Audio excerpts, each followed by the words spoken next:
Hello and welcome back to the channel. The 30-foot heavy-duty transit bus sounds like a good idea in practice. While offering better comfort and accessibility, these buses fit more people onto 30-foot of bus compared to the Cutaway shuttle buses, up to 10 or 15 more people. In the case of TransLink, there are quite a few routes which could use an extra capacity boost, but either cannot warrant enough usage for a standard bus or run on routes in which the standard 40-foot bus cannot navigate safely. However, there are four main critiques which are preventing TransLink and other larger agencies from adopting the 30-foot heavy-duty transit bus. In this video, we will be looking at these critiques which prevent TransLink and other agencies from purchasing the 30-foot heavy-duty bus.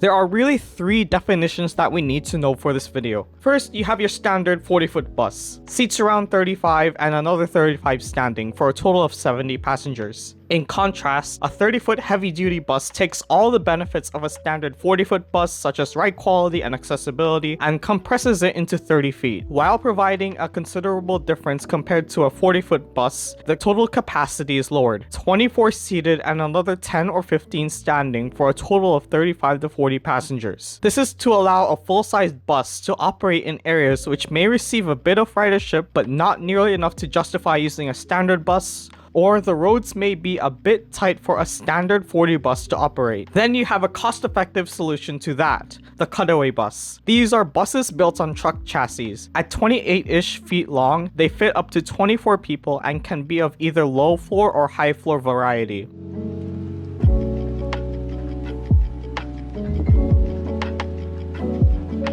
Now this section proved to be a bit tricky, but I'll show you where I got my sources. The first thing we need to worry about is cost. On average, a 30-foot heavy-duty bus will set you back around 350,000 to 400,000 Canadian. In comparison, the Cutaway shuttle bus, despite carrying only 24 passengers, will set you back about half the cost with wheelchair equipment, so about 220 to 230,000 Canadian. And that's according to TransLink. This article from the Colorado Department of Transportation says that the cost is closer to $60,000 US, but we cannot adjust for inflation because there is no date. ARBOC literally never mentions how much their contracts go for in their press releases. So for the purposes of this video, we will price our 24-seater wheelchair-equipped Cutaway bus at 150,000 Canadian. Adding to the cost of a standard with 30-foot bus are parts for a possible mid-life refurbishment as well as the labor costs associated with it. Now I'll just pull up the current wage rates for my local agency on the screen right here for a bit.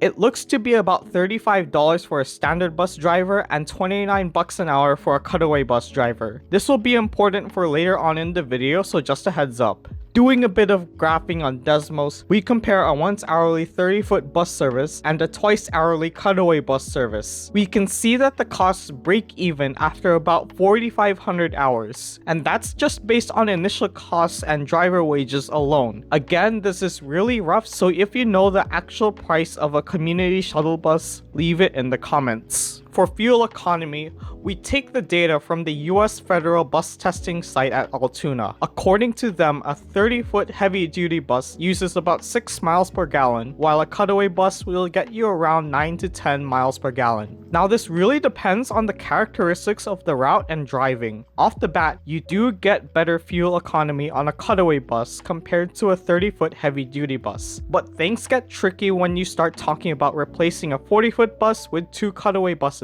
It's ultimately up to the transit system to decide whether it's worth it to pay for 1 less mile per gallon to increase service. And if you have seen the gas prices lately, the market is very volatile, and we haven't had a look at alternative fuels yet. But generally speaking, compressed natural gas generally costs less as a fuel type. So it's really up to the transit operator to see which method of fuel is best fit for operations. Come back 5, 10, 15 years and we may even see battery electric Cutaway buses become mainstream. Some of you may be wondering about insurance. In essence, the most logical solution would be to cover all vehicles regardless of type under a corporate plan. So the insurance part of the equation is negligible for the most part. Now putting all these together, it's really apples to oranges when it comes to costs. There are a lot of factors that play into it, such as upfront costs, driver pay, fuel, insurance, parts, and even maintenance.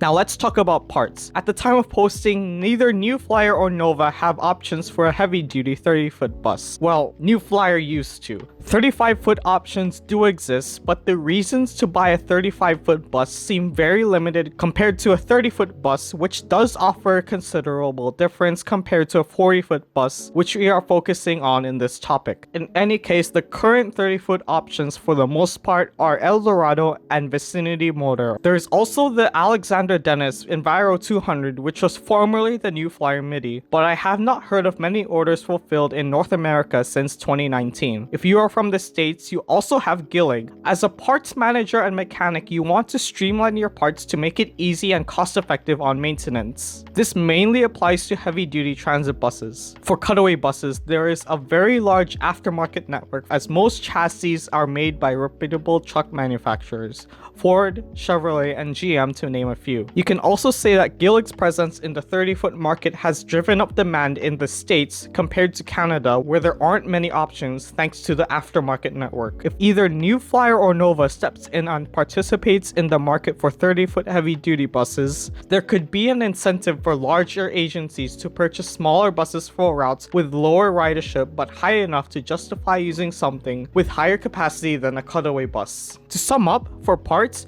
you need to have a strong aftermarket parts and support network. That just isn't there right now with the current 30-foot heavy-duty bus options in Canada.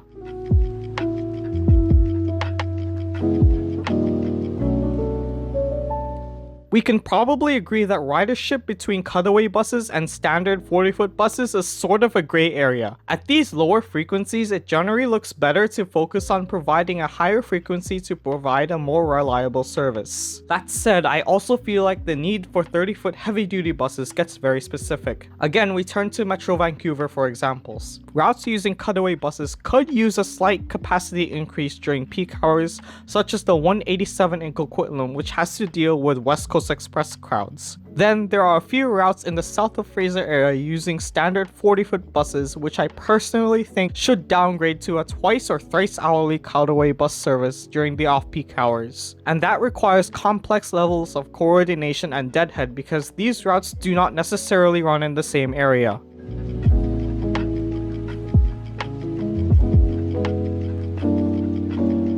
But the most important factor these days is licensing. Here in Canada, a 30-foot heavy-duty bus requires drivers to have the equivalent to a Class 2 license in BC. This license allows drivers to drive with 25 or more passengers on board. In a nutshell, this means that regular cutaway shuttle drivers cannot drive the 30-foot heavy-duty buses since they do not have the license to do so. So in cities like Calgary, Vancouver, and Edmonton, these low-demand services are provided with cutaway shuttles. Compared to the US, there are a ton more 30 and 35-foot buses, especially in smaller cities, as drivers only need one license to carry 17 or more passengers on board. All of this is important because there is a wage gap between the two different buses, at least according to TransLink. For shuttle bus drivers, pay is about 16% less on average, while there is no access to health and dental benefits as well as pension, at least when starting, and that saves the company a lot of money. If you have seen what's been going on in the last 2 years, that's a huge deal, not just for TransLink but for other transit agencies as well. Not to mention, the 30-foot heavy-duty bus can cause conflicts in bus driver unions. Such was the case in Calgary when the cutaway shuttle drivers made an outcry over newer 30-foot buses being introduced. In retrospect, the standard bus drivers were being paid more for the same work as cutaway bus drivers thanks to the licensing laws we just discussed.